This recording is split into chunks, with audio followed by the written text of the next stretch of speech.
Hello, everybody, and welcome to this fun interview I am having with a Journey to Heal member, a community member inside of my Breathwork and Healing membership, Melanie Sweeney, published author. Welcome, Melanie. Thank you so much for having me, Rye. I am so happy to be here with you. Thank you. I feel that it's just so joyful to be in connection. We took 3 breaths together before we hit record, and it was like we were just looking in each other's eyes through Zoom and getting synced up. So, just that power of co regulation and community, I'm already feeling it. Yeah, me too. So, tell us who you are and introduce us to your work and just who you are a little bit. Okay, so I'm Melanie Sweeney, and I wrote this book called Take Me Home, which is a romance about 23-year-olds who start out as frenemies, and then they come to really see each other for who they really are, and they fall in love, and there's a whole lot of like family baggage that they both have to sort of deal with to like heal from and they find connection through that. And aside from the book I wrote, I am a mom. I have 3 kids. I have a bunch of cats. I live in Texas. And I have been doing breath work with you, Rye, for like, I don't like 2.5 years, maybe 3 at this point, somewhere around there. Yeah. Yeah, thank you for that introduction. I had the pleasure of receiving an advanced copy of Take Me Home. I felt so special. Thank you for including me in that. And Sure. I absolutely loved the story. I read it in a weekend. It was one of those like binge-worthy, great sex scenes, a little bit steamy, but not too detailed, and just you really brought these characters to life in a way that I was like, are these real people? Is any of this real? So can you comment to that? Like, where did the inspiration for this story come from? Sure. So the first kernel of an idea for this story was truly like on the cover of the book, they're sitting in this chair. Oh, I'm sorry, I'm trying to find my camera. They're sitting in this really fabulous wingback chair in a coffee shop. And so the very first idea that came to me was just like this guy and girl who both want the same chair in a coffee shop. She really needs it to study, and he just kind of likes to sit there. And you find out later he's really just kind of using it to like flirt with her. But yeah, it just started with that, with this like sort of hostility over kind of a dumb thing. And then but I was also very interested in writing like a Christmassy romance. I had been watching a bunch of like Hallmark movies, and I was always so disappointed because the characters always feel kind of flat and the conflicts always feel kind of silly. And I wanted something with like more depth and emotion and complexity and just like weirdness. Like I wanted the characters to feel like weird and specific and real. And so that was kind of how I came to the genre, because I was not writing romance before. I really was writing like family dramas and very serious, like depressing stuff. Um, and so I wanted something like joyful and fun. And that was what brought me to the genre. And then when I started writing it, I kind of set out thinking it was going to be a palate cleanser for me. It was just going to be like a one and done kind of deal.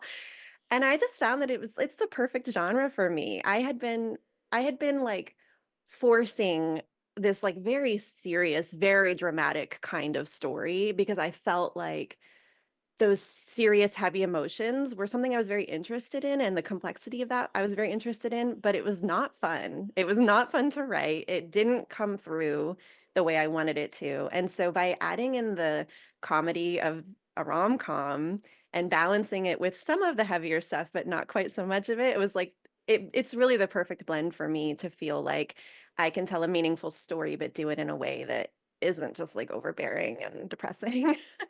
I freaking love this. And I think it's a testament to your healing, right? That you don't have to live in that heavy trauma place. But these Right. characters, as light and funny as they were, you did such a good job of helping me see through the family of origin stuff like, oh, she's this way because her dad Yeah. was that way when she was little. And he's this way because his dad is sick. Like it was so beautiful how you wove that in. And it really spoke to your understanding of healing and trauma. Yeah, I think so. And, I started writing the book in 2020. In fact, on January 1st, 2020, it was my New Year's resolution to write this book in a year. And then, of course, the pandemic started and my kids were home, and like it didn't happen as quickly as I hoped it would. But well, first of all, I was just so happy to have a joyful place to retreat into during the pandemic. Being able to work on this book instead of something else that I had been working on before was like truly a godsend for me. Because it was a scary time and a stressful time, and it was so fun to just be able to like fall in love vicariously through these people, and also to explore some of the things that I was also feeling. And so even though this book is not set during the pandemic, like you can feel some of the like isolation that I was feeling, I think, and the yearning for connection, and some of the like fear of like, what is the world going to look like in the future? Like, what does it look like now? How is that already different from what I'm used to? And then what could it look like? And I think like I tend to be on the more like cynical side. Like I tend to think like, well, it's going to be worse. But romance demands you to believe that it can be better, I think. It's a hopeful genre. Oh, And I so, love that. yeah, Romance so that, demands that we believe things can be better. yeah, it truly does. I mean, it's a genre of hope and joy and healing, I think. Yeah, love heals. Absolutely. Beautifully said. So in the back of the book, you had to tell me to do this. I was like, I finished the book. It was great. And you were like, make sure to read the acknowledgments. And I was like, oh, I've never been acknowledged. And right there it said, thank you to Rihanna Batiste for teaching me how to breathe.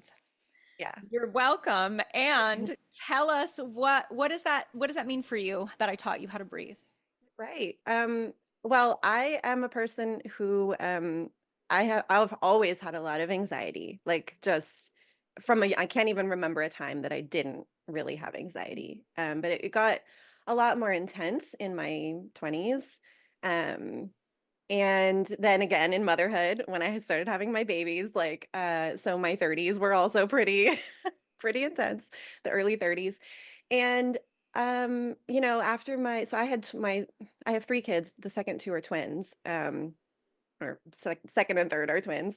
And it was a very intense like time in my life. Having two babies and a toddler was just like it was a lot.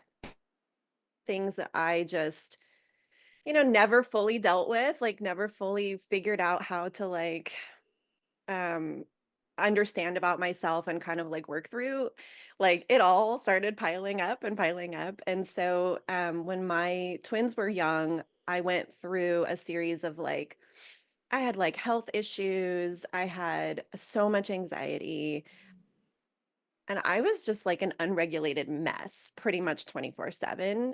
And my breaking point was really that my kids got me sick. They, my kids contracted like norovirus or something, and then I got it, and we were all sick at the same time, and I ended up hospitalized, and it was this whole very like it was a very traumatic thing for me. And after that, I was like ready to just I couldn't even be in the same room unless I consciously like braced myself to go into the room with my family. Like that was how intense it was for me, which is very hard when you are the stay-at-home parent and you're the one responsible for keeping them alive and like nourishing them and you know, giving them attention. And it was like once I was in the room I could do it, but I had to like really like it was hard. And so, all of that is to say, I was really desperate for answers, and I went through therapy and I did EMDR, and that was somewhat helpful. And I changed my diet and did all these restrictions, trying to like figure out what was going on with like my body, which was reacting to all of this stress. And I kept seeing your videos on Instagram. That was what it was, and I must have seen honestly a dozen of them before I tried breathwork church with you one time. And I mean, I get emotional just thinking about it because I mean, it completely changed my life, right? Like that first breathwork church that I did with you. I mean, I was sobbing from like 5 minutes in, and I was like, this is it. Like this is the thing that I need because the weird thing that happened when I was going through that very like traumatic stretch of honestly like 3 or 4 years um was that I would start to cry and then it would stop. I would feel like I needed to cry and I would want to cry. And then as soon as it would start, it would just fly away. I couldn't hold on to it. I couldn't get through it. And so it was just all of this like blocked emotion that just had no way to come out. And I mean, I tried exercising. I was like, oh, I'm going to walk for like an hour every day. And I'm going to like do these like, I mean, I started doing hand embroidery because it would sort of occupy my hands and give me like something where I didn't have to make a lot of decisions, but I could stay like mentally occupied. And then I was listening to audiobooks, which sort of like developed my love of audiobooks. And but it was all, I realized later, it was all distracting, right? It was all covering it and helping me get through an hour instead of like letting me feel the things that I really needed to feel. And so it was one breathwork church, and I was pretty much just like a convert immediately. Yes, you joined my program I after that. did. Yeah. Yeah. And I mean, we did um that group in the spring, and I mean that was like really intense, but in such a good way. And so when I say like you taught me how to breathe, like yes, you literally taught me these like breath patterns that have been so helpful to me, but you also like in learning how to use that as a tool for myself, like I that I have agency in like any situation where I'm feeling overwhelmed, which is huge for me because I am historically the person who is like who feels stuck, who feels like there are no choices, who feels like um I mean honestly like truly just like a victim of circumstances, right? Why is all of this happening to me? And that's such a disempowering mindset to be in, and it's so hard to make any changes in your life when that's how you feel. And so the simple act of knowing like, oh my gosh, I can just like literally I can take 3 breaths and change the way I feel. Like not entirely, but like a little bit. That is honestly like a mind-blowing revelation when you're so deep in that perspective. And I know you know that, but like yeah, I just fully believe in it. And so and now I'm literally the person who's like, okay, I just need to breathe for a minute. Yes. To go into my room and breathe for like 5 minutes and then I'll be okay. Yeah, so beautiful, Mel. I didn't know the history of how long you had been suffering before we met, so thank you for sharing that. And with that switch that you made in one 20-minute session, Mhm. right? Not even that long, that you went from feeling so disempowered into such a victim of everything that was happening to you, right? Oh my God, it's all happening to me and I have no control, to literally flipping that script, flipping your nervous system response, flipping your perspective to understand and feel, oh, I have agency, I have sovereignty, I have some level of control in this Right. out of control experience, right? I have control over me. And I'm just so proud of you for Oh, thank you. taking the leap. I mean, it's frightening to go to that place, right? You knew how to cope. So many of us know how to cope. What are all the things I can do to distract myself from the discomfort? But once you allowed yourself to fully acknowledge and turn towards the discomfort, you were like a fountain of tears. Yeah. And honestly, almost every single time. Yeah, you're a I mean, crier and it's amazing. There's I so am. I'm a big crier.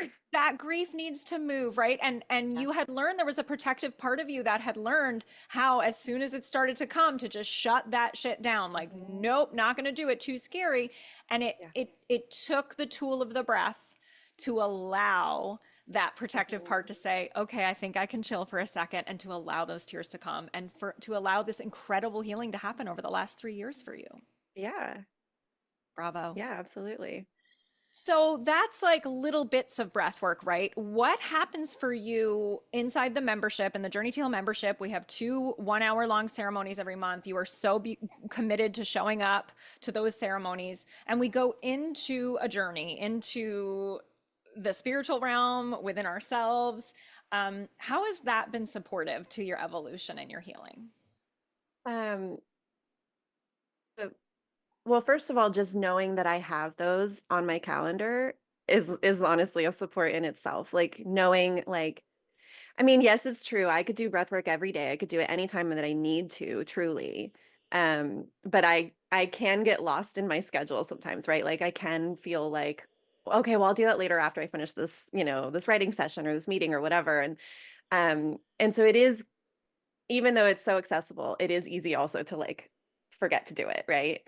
And so knowing that I have those drop-ins on my calendar and like available to me and they're gonna be there and other people are gonna be there, like committed to doing it, like that really, I mean, mentally, it really does make a difference. And And the fact that they're longer, so they're so juicy. Like, I mean, I feel like I've gone through like truly like a transformative experience by the time they're over. And I have, like, I've physically, mentally, emotionally, like in every way that matters, like truly like gone through a transformative experience. And like you can't I mean, you can't put a price on that, honestly. Like to know like all I have to do is like lie down in my bed for an hour and like listen to you and breathe and I can have that experience. Like um, I don't know many other things that you're gonna get that kind of a payoff, from the investment that you put into it and to feel like it's healthy and good for me and truly like makes a difference for me. Like I can certainly like go watch a movie. I can spend $20 and go watch a movie and have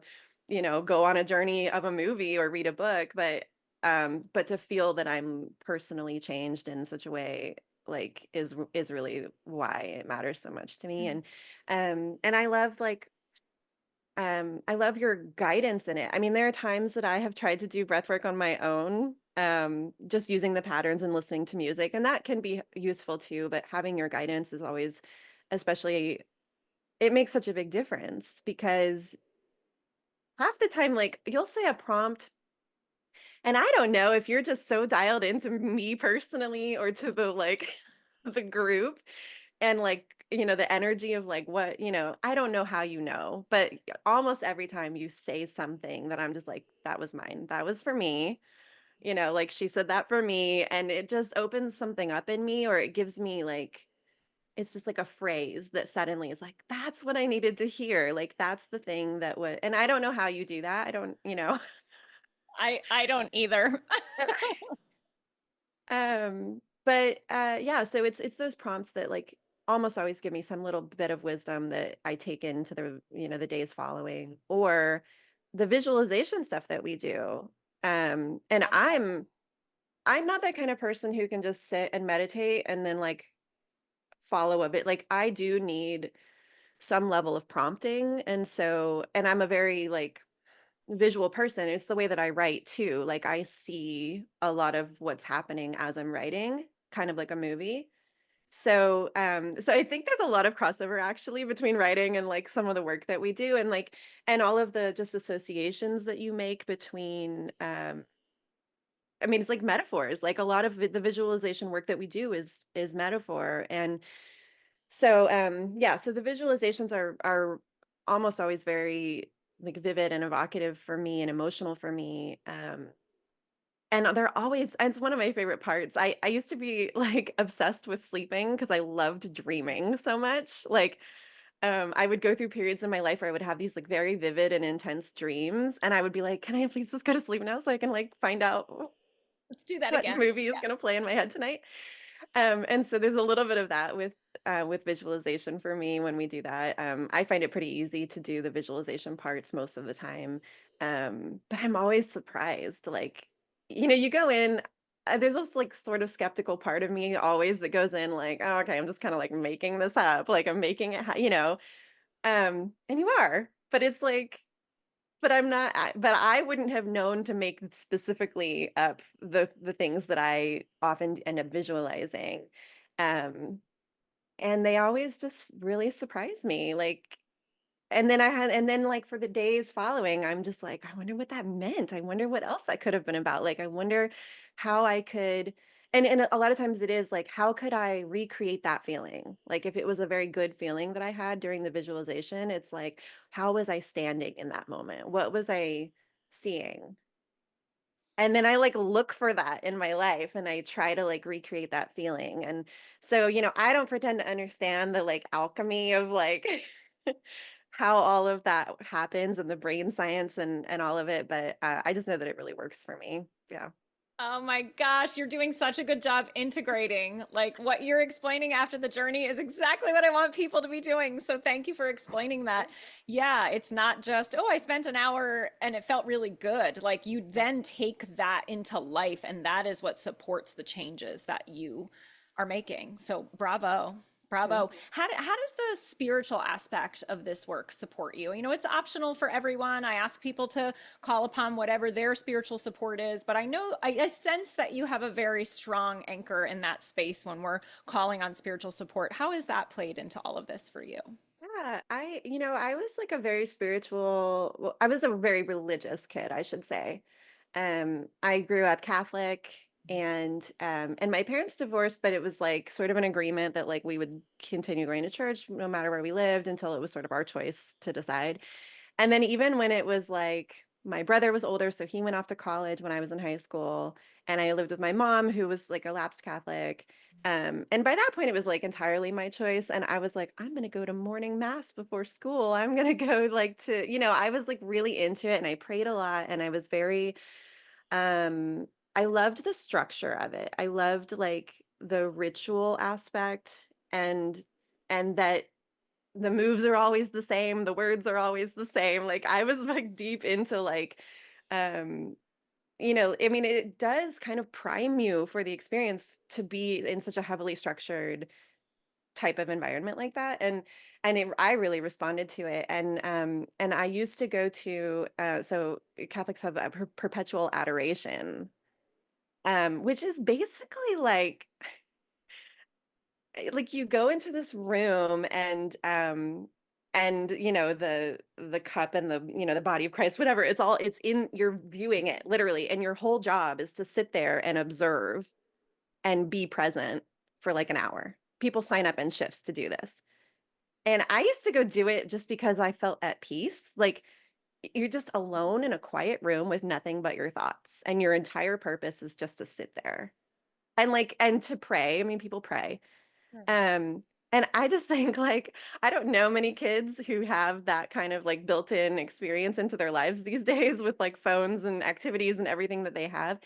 Um, to just sit in quiet and to be thoughtful and contemplative. And so I actually really like was really into doing that. And then but Catholicism also has things that I just don't always I can't fully vibe with anymore. And so I stopped going to church and I always felt like it was just a more personal thing for me than like an institutional thing.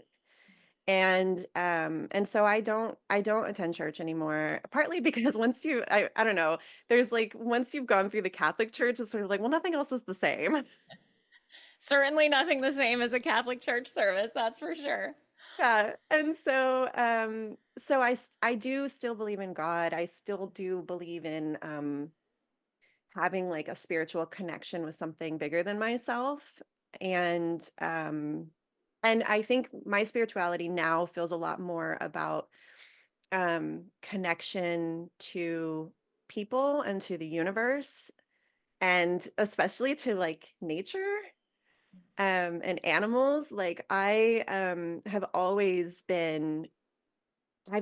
like everywhere I've lived, I've had like an animal there or a tree or like a thing that is just like it's just there, but I've sort of claimed it as mine. Um, and I believe in like signs from the universe through like animals and nature. Like that's kind of truly the way that I feel that I take comfort.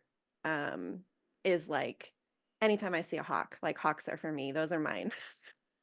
When we lived in New Mexico, when I was pregnant with my first baby, a pregnant fox started coming in our backyard. Or no, she wasn't pregnant, she was a new mom. Um, and she would come scavenge in our yard, and I would just sit and like watch her for hours. And I was like, that's mine. She came for me. Like, so yeah, I've just always had that kind of connection. And when I was pregnant with my twins, I actually thought I was having a miscarriage like early on. And I just sat in our backyard, and this pair of hawks was just circling and circling the whole day. And I was sort of like, it's going to be okay. Like, I just felt like whatever it is, it's going to be okay. I didn't know it was twins at the time. I just thought I was pregnant and having a miscarriage. And it turned out I was having twins. So, yeah, Wow.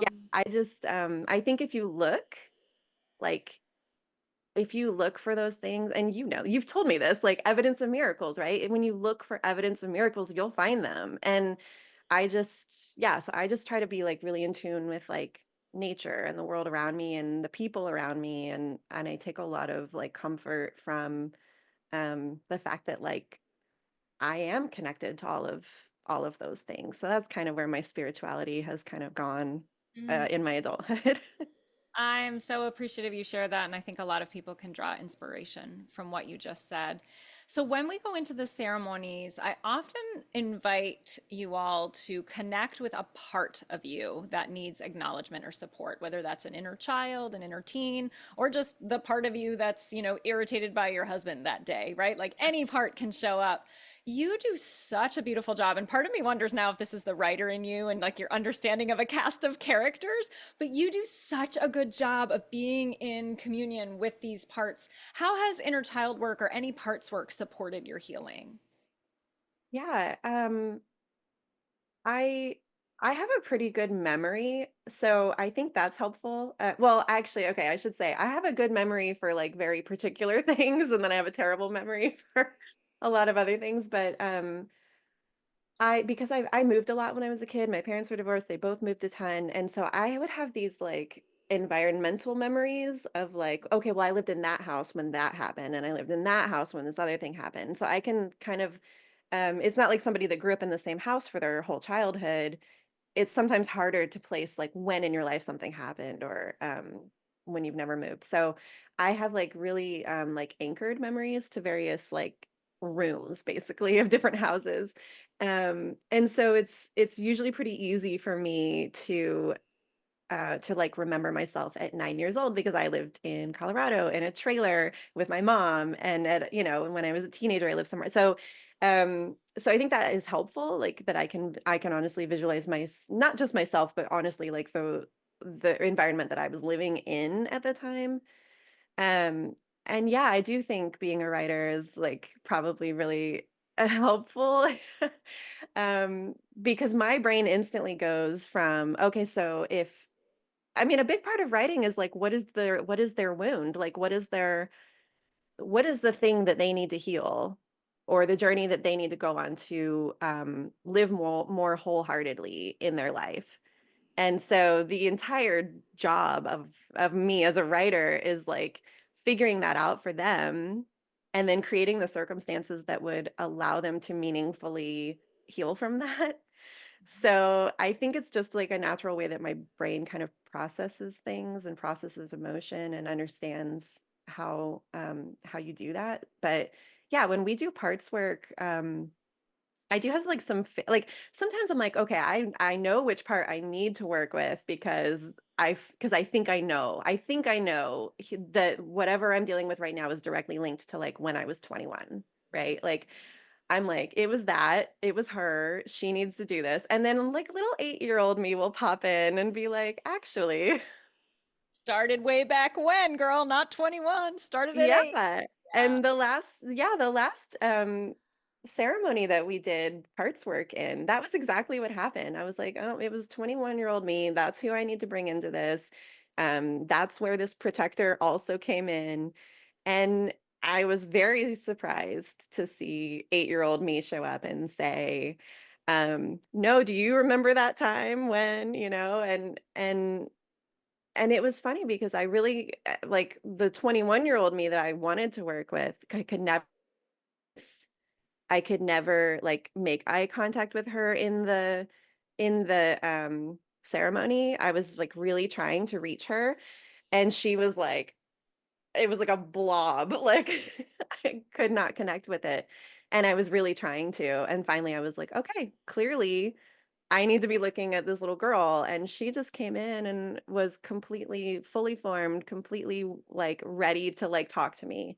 Um, and it shouldn't be surprising to me because that's how it works when I'm writing too. Like characters that I don't feel I know very well, I'm like, I don't know who you are. I don't know how to pull this out of you or how to make a story around you. And then sometimes you have a character that's like, excuse me, I belong in this scene. I know what you need here. And you just have to kind of let them go and see what they're gonna do. So Oh, I love the way your creativity kind of flows through not just your work, but through your life and through your healing, and how these mhm. parts of yourself are the characters of you, and you're allowing yourself to flow with their needs and with what they want or don't want in any given moment. So really just such beautiful journey work. Thank you for sharing a little glimpse Mhm. into how you've healed with it. As we start to wrap, I want to ask you a question, an inspiration question for those who may be watching this and thinking like, well, I want to write a book, or I have this big dream to start a business, or whatever, right? We all have dreams, big and little, it doesn't matter. What is your advice, your insight around how they can lean in to healing Mm. and accomplishing the dream? Yeah, I mean, I mean, like obviously if something really matters to you, like I mean, it's really cliche, but like just don't give up on it. Like, I mean, I just turned 40. My book came out right after I turned a couple months after I turned 40. And if you had said to me when I was a teenager, it's going to take you until you turn 40 to publish a book, I think I would have been like, that's not true. I would never take that long. But life for usually for well, for better or worse, I guess life kind of has its way of like doing things on its own time frame. Um and so I think if it's something that matters to you, like don't get caught up in the urgency of like this has to happen immediately, this has to happen now, this has to happen when I'm young. Like what is young? I'm still young. um so like I mean I did an MFA, and there's a joke about at the MFA that like half of the people that graduate from an MFA quit writing when they're done. And I don't know if that statistic is actually accurate, but I was like very determined. Like I will not be the one. I will not be one of those people that stops. Um, and then it was a decade almost since then.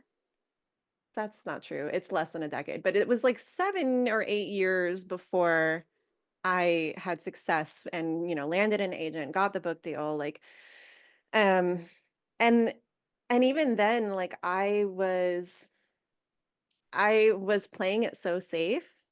I almost self-published this book. I was sort of like, I'm not even gonna, why bother, going through the whole drama of like trying to traditionally publish it. And my husband was like, okay, but that was like your dream. Like that was the point. That was the dream of all of this when you started. And I was sort of like, but there's a little part of you that's like, I don't want to be disappointed and I don't want to be devastated when I try. And so it's easier to kind of halfway try, right?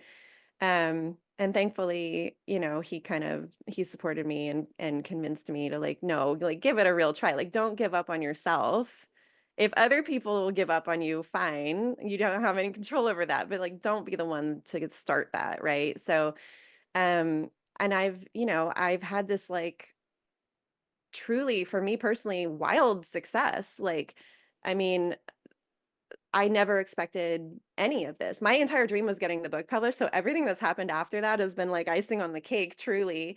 And every like new thing that happens just kind of like it just sort of blows me away, right? Like I didn't grow up thinking like, oh, I hope I hope I'm on a bestseller list. I hope I what, any of those things. It's just been everything's been a gift.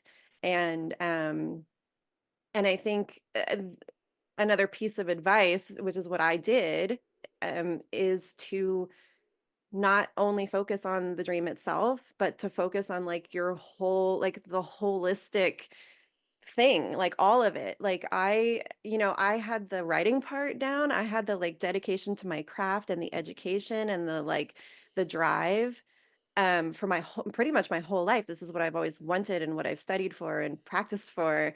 But I completely neglected my body for so many years. I neglected my spiritual side for so many years. And so when I thanked you for teaching me how to breathe, like I truly like breath work and the work that I've done with you and in the group has I truly credit it to the fact that all of this has happened for me, whether I've manifested it or whether I am just ready for it now and I would not have been in my 20s and 30s. Like um the things that I changed in 2020, I set out to write this book. And then I started breath work. And then I started figure skating, which was sort of the embodiment aspect of um, that I was missing because I had grown up an athlete and then kind of got away from doing anything active for so long. And it was like this perfect mix of all of those things, right?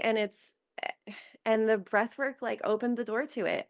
I don't know if I would have started figure skating if I wasn't thinking how important embodiment is and reconnecting with this like sort of like silly dream of my youth to like be a figure skater, right?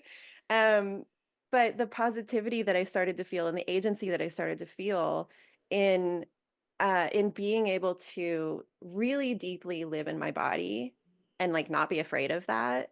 Um, that's what allowed me to think like maybe I could be a figure skater, like maybe I could um just use my body in a creative way and in a joyful way.